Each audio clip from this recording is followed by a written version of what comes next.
தமிழ் மக்களே வணக்கம். நான் இந்தியாவுக்கு வந்த வேலை முடிஞ்சு போச்சு, நான் போயிட்டு வரட்டுமா அப்படின்னு பாசத்தோடு கேட்பது யார் தெரியுமா? காங்கிரஸ் கட்சியின் அயலக அணி தலைவர் சாம் பிட்ராடோ. அவர் பிஜேபி கட்சியின் ஸ்லீப்பிங் செல்லோ என்று ராகுல் அண்ணனுக்கே ஒரு டவுட் வந்துடுச்சு. ஏனென்றால் அவருடைய நடவடிக்கைகள் அப்படி இருந்துச்சு.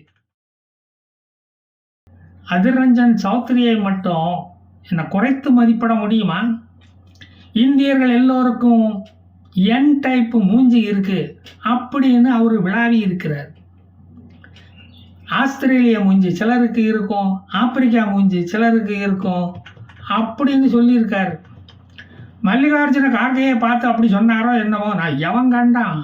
ராகுல் அமெரிக்கா போகும்போதெல்லாம் இவர் வீட்டில் வச்சு தான் ஸ்மாலு லார்ஜு விஷயங்களை பற்றியெல்லாம் விவாதிப்பாங்களாம். தேர்தல் காலங்களில் எப்படி செயல்பட வேண்டும் என்ற ஆலோசனைகளை வழங்குவாராம். அடடே, இப்போத்தான் நமக்கும் தெரிகிறது ராகுலின் தோல்விகளுக்கு யார் காரணம் என்று. இந்த தாடிவாலாதான். ராகுலின் விஸ்வகுரு வாத்தியாரே இவர்தானாம். ஜனாதிபதியின் ஜாதியை சொல்லி திரௌபதி முர்முவுக்கு ஜனாதிபதி தேர்தலில் ஓட்டளிக்க வேண்டாம் என்று ஆலோசனை கூறியதும் இவரே தான். ராமர் கோயிலை பற்றி கமெண்ட் அடிக்க சொன்னது போன்ற அரிய ஆலோசனைகளை எல்லாம் ராகுலுக்கு சொல்லி அவருடைய அறிவை வெளிச்சம் போட்டு காட்டியதும் இவர்தான். இந்தியர்கள் என்பவர்கள் அரபிகள், சீனர்கள், நீக்ரோக்கள், வெள்ளைக்காரர்கள் இவற்றின் ஜீன்களில் கலந்து செய்த ஒரு கலவைதான் என்ற அரிய கண்டுபிடிப்பை சமீபத்தில் செய்து காட்டி எல்லோருக்கும் பிரகடனப்படுத்தி இருக்கிறார் இந்த பிட்ராடோ. தென்னிந்தியாவில் உள்ள இந்தியர்கள், அதாவது கேரளா, தமிழ்நாடு, ஆந்திரா, கர்நாடகா மக்கள் எல்லோரும் நீக்ரோவுக்கு பிறந்த பயலுக. அதான் ஆப்பிரிக்காக்காரன் மாதிரியே இருக்கான், தெரியலையா? மேற்கு இந்தியாவில் உள்ளவனுங்க அரபிக்காரனுக்கு பிறந்த பயலுக. அரபு நாட்டுக்காரன் அடிக்கடி இந்தியாவுக்குள்ளே படையெடுத்து வந்து இந்தியர்களுக்கு பிள்ளை வரம் கொடுத்துட்டு போனதால் அவனுங்களுக்கு அப்படி ஒரு லுக் இருக்கான். கிழக்கு பக்கத்தில் உள்ள இந்தியாக்காரனை பார்த்தா சீனாக்காரன் மாதிரியே மூக்கு சப்பி கண்ணு சுருங்கி ஒரு கோடு போட்ட மாதிரி இருக்குன்னா காரணம் என்ன? சீனாக்காரன் இந்தியாவுக்குள்ளார ராத்திரியில் வந்துட்டு எல்லோரையும் பார்த்துக்கிட்டு போயிருக்கான், வேற என்ன? அப்பெல்லாம் காங்கிரஸ் தான் ஆட்சியில் இருந்துச்சு, அதை வேடிக்கை பார்த்துக்கிட்டு தான் இருந்துச்சு என்கிற விஷயத்தை நாம் மறந்து விடக்கூடாது. பார்த்தீங்களா? அதான் சொன்னேன். வடக்கன்ஸ்களை பார்த்தா உங்களுக்கு ஒரு உண்மை பளிச்சுன்னு தெரியும். எல்லாரும் வெள்ளைக்காரனுக்கு பிறந்தவன் மாதிரியே வெள்ளை வெள்ளையர்னு இருப்பான். இந்தியாவில் ஒரிஜினல் இந்தியன் எவனுமே இல்லை, அதுதான் உண்மை. எல்லாமே பலவற்றதான்னு பிட்ராடோ சொல்கிறான். இதை சொன்னால் வரிஞ்சு கட்டிக்கிட்டு வாரானுங்க இந்த சங்கிப்பாயலுக. உண்மையே விலை என்ன என்ற கேள்வி கேட்க வேண்டிய நேரம் மக்களுக்கும் வந்துவிட்டது.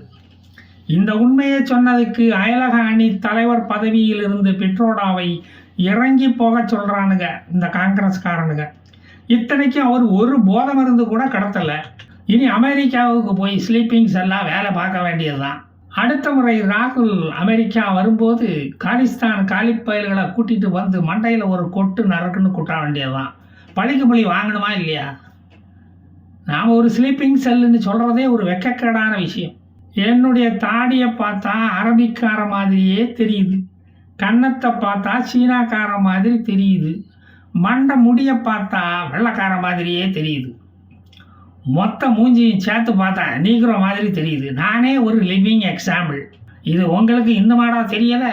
கஷ்டம்டா உங்களோட அப்படின்னு பிட்ராடோ புலம்புவது உங்களுக்கு கேட்கவில்லையா? இன்ஹெரிட்டன்ஸ் டேக்ஸை இந்தியாவுக்குள்ளே கொண்டு வரணுங்கிற காங்கிரஸோட ரகசிய பிளானை பப்ளிக்காக போட்டு உடைச்சது நான் தான், ஒத்துக்கிறேன். அதுக்காக நான் வாயே திறந்து பேசவே கூடாதுன்னு சொன்னால் எப்படிங்க? வார்த்தைக்கு வார்த்தை இப்படி அர்த்தம் கண்டுபிடிக்கிறீங்களே, இது உங்களுக்கே நியாயமாகப்படுதா? என்ன கடைசியில் நீங்களே கையை பிடிச்சி பிஜேபியில் கொண்டு போய் சேர்த்துடுவீங்க போல இருக்க.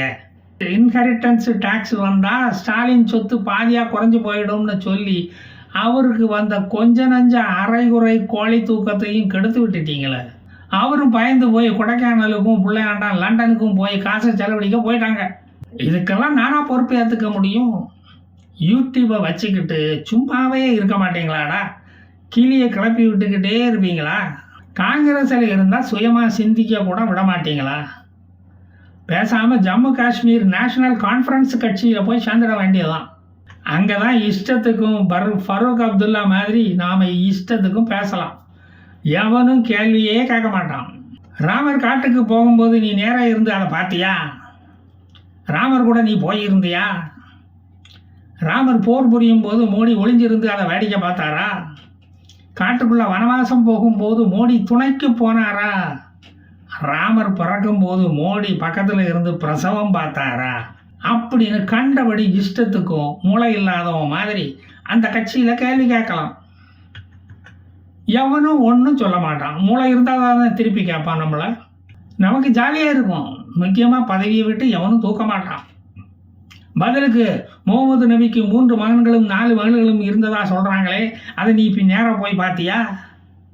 முகமது நபிக்கு ஒரு வளர்ப்பு மகன் ஜெயித் இப்னு ஹரிதா என்று ஒருவன் இருந்ததா சொல்கிறாங்களே, அவனுக்கு பேர் சூட்டும் போது நீ கூட இருந்து பார்த்தியா? அப்படின்னு கூமுட்டத்தனமாக கேள்வி கேட்க அங்கே யாருமே இல்லை. முகமது நபிக்கு காசிம், ஜைனப், ருக்கியா, உம்மு குல்தும், பாத்திமா, அப்துல்லா, இப்ராஹிம் என்று குழந்தைகள் இருந்ததா சொல்கிறாங்களே, நேரில் கூப்பிட்டு அதை சொன்னாங்களா என்று பதிலுக்கு கேள்வி கேட்க வேண்டிய அவசியமும் அங்கு இல்லை. ஹூ இஸ் ராம்னு தயாநிதி மாறன் மாதிரி கூட நீங்கள் கேள்வி கேட்கலாம். எவனும் உன்னை திரும்பி கேள்வியே கேட்க மாட்டான். அந்த கட்சியில் எல்லோருமே இடித்த புலி தான். ஒன்றுமே நடக்காத மாதிரி இருப்பானுங்க. திராவிடனுங்க எல்லோரும் நீக்கிறோ இனம் தானே. அவனுக்கு ஆப்பிரிக்கா காடுகளில் இருந்து இங்கே வந்து குடியேறினவங்க. அவனுக்கு மூஞ்ச பார்த்தாலே உங்களுக்கு இந்த சந்தேகம் தீர்ந்து போயிடும். இப்போவே இப்படி இருக்குது, இனி ஜூன் 4ஆம் தேதிக்கு பிறகு இன்னும் அகோரமாக இருக்கும். பார்க்க சகிக்காது. இண்டி கூட்டணி கலைஞ்சு போகிறதுக்கு முன்னாடி நான் அமெரிக்கா போயிடுறேன். இந்தியாவில் நான் இன்னமும் இருந்தால் அமைதி பூங்காக்காரனுக்கு அட்டாக் பண்ணாலும் பண்ணுவானுங்க. சட்டம் ஒழுங்கே அவனுங்க கையில் தானே இருக்குது. ஆனால் ஒன்று, இந்தியாவுக்குள்ள கால் எடுத்து வச்சா தான் எனக்கு மூளையே வேலை செய்யுது. புதுசாக ஏதாவது கண்டுபிடிக்குது. இங்கே கருத்து சுதந்திரம் மட்டும்தான் இல்லை.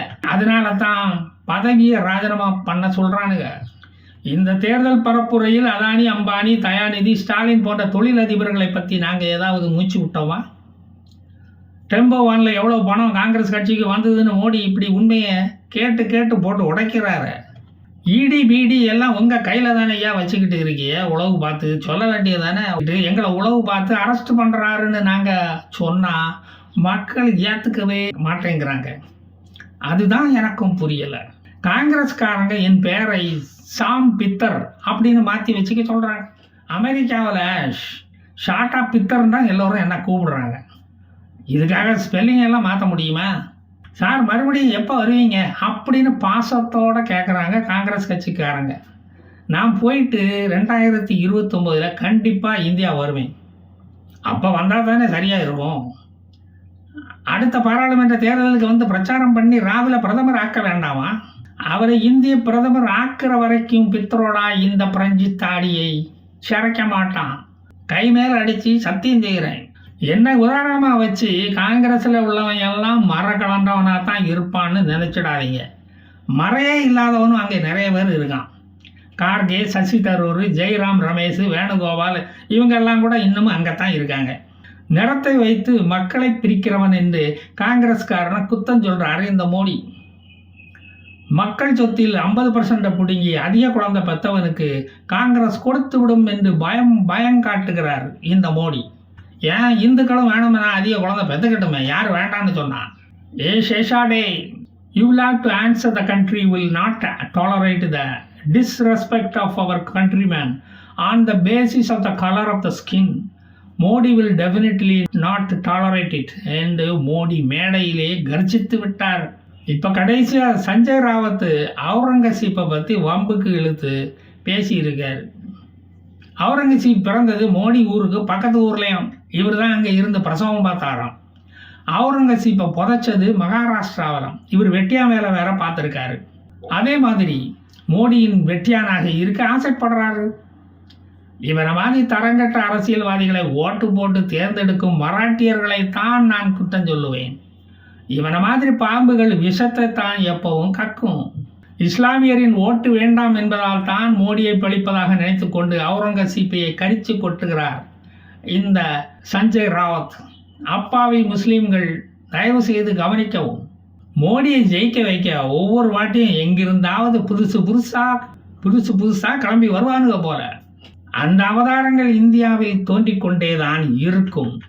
ஆஜ் பாரத் கா மெயின் குஸ்கே மார்த்தா ஹை என்று மோடி சொன்னது இந்த மாதிரி தீவிரவாதிகளை குறிவைத்து தான் அப்படி சொன்னார்.